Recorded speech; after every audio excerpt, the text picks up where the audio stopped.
So hello friends, हम आज पढ़ने जा रहे हैं Coulomb's law for static charge और उसका भी scalar form, only scalar form. So the definition is somehow the force of attraction or repulsion between any point charges at rest है क्योंकि this is static charge. Coulomb's for ये जो chapter है this is static electricity charge at rest. Therefore at rest लिखना बहुत ज़रूरी है. Is directly proportional to the product of the magnitude of the charges and inversely proportional to the square of the distance between them. Actually definition की कोई need ही नहीं है.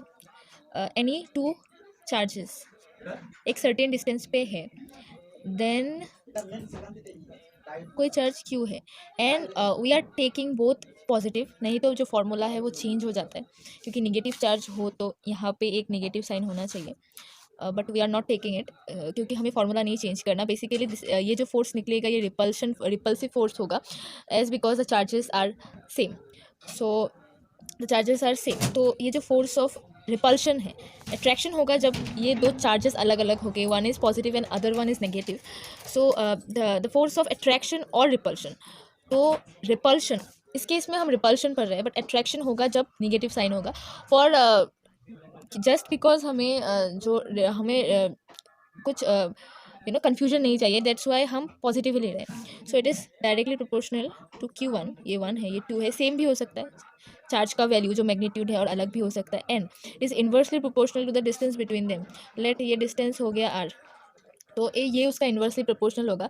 ये बिल्कुल ऐसा है, इफ़ अगर आप किसी पर्सन से बहुत दूर खड़े हो देन आप उसकी आवाज़ नहीं सुन सकते. आप you will feel less connected to that person क्योंकि डिस्टेंस ज़्यादा है. और अगर डिस्टेंस कम होगा देन आपको ज़्यादा इजीली वो पर्सन के साथ कनेक्ट होने को मिलेगा. सिमिलरली यहाँ पे भी वैसा ही हो रहा है और यहाँ से ही हम इस डेफिनेशन को लिख रहे हैं. ये फोर्स ऑफ अट्रैक्शन और repulsion between two point charges at rest वो डायरेक्टली प्रोपोर्शनल है. ये जो डायरेक्टली प्रोपोर्शनल है to the product of the magnitude of their charges and ये and inversely proportional to the square of the distance between them. इतना ही ख़त्म. And उन दोनों को मिला दिया, ऐसे मिला के फिर ये बनाया. प्रोपोर्शनलिटी का जो साइन है उसको हटाने के लिए एक कांस्टेंट चाहिए होता है और इस कांस्टेंट को यहाँ पे के बोला गया है और ये के है इलेक्ट्रोस्टैटिक फोर्स कांस्टेंट और कूलम कांस्टेंट. इस के की वैल्यू ऐसे निकाली गई है, K is equal to 1/4 pi epsilon. Epsilon is basically permittivity. ये परमिटिविटी है, परमिटिविटी ऑफ द मीडियम. ये उस मीडियम का परमिटिविटी है जिस मीडियम में हमने चार्जेस को रखा है. एंड एक्चुअली ये जो ई है, ये जो ई है that is equal to, actually E R होता है. ई आर ये रिलेटिव को डिफाइन करता है. वो ई एंड ई नॉट के इक्वल है. ई नॉट हम नॉट तभी लगाते हैं जब वो एयर में हो या फिर वॉक्यूम में हो. एंड ये वाला ई ही यहाँ पे है.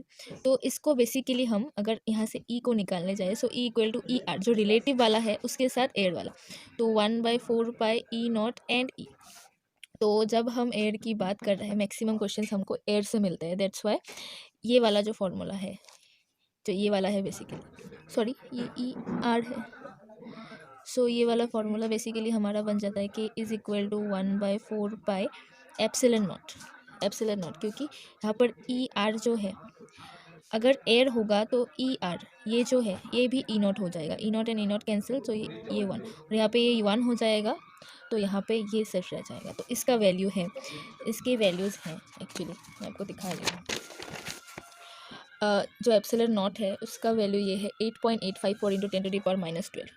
तो इस वैल्यू को अगर आप यहाँ पे पुट करते हो देन जो के का वैल्यू है एयर में निकल रहा है 10⁻9. कैलकुलेशंस आपको नहीं चाहिए, आपको ये वाली वैल्यू चाहिए. सो वहाँ से अगर आपको जो कूलम्स लॉ है उस कूलम्स लॉ को लिखना पड़ता है देन आप ऐसे लिखोगे Q1 into Q2 divided by R². यही है कूलम्स लॉ इन एयर, यही हमको चाहिए होता है इसलिए हमने इसे ऐसे लिखा. ये देख सकते हैं, ये मेरे नोट्स हैं. सो इतना ही चाहिए, ये यूनिट चाहिए नहीं वैसे. सो दैट्स वाई ये इतना बहुत ईजी है. सो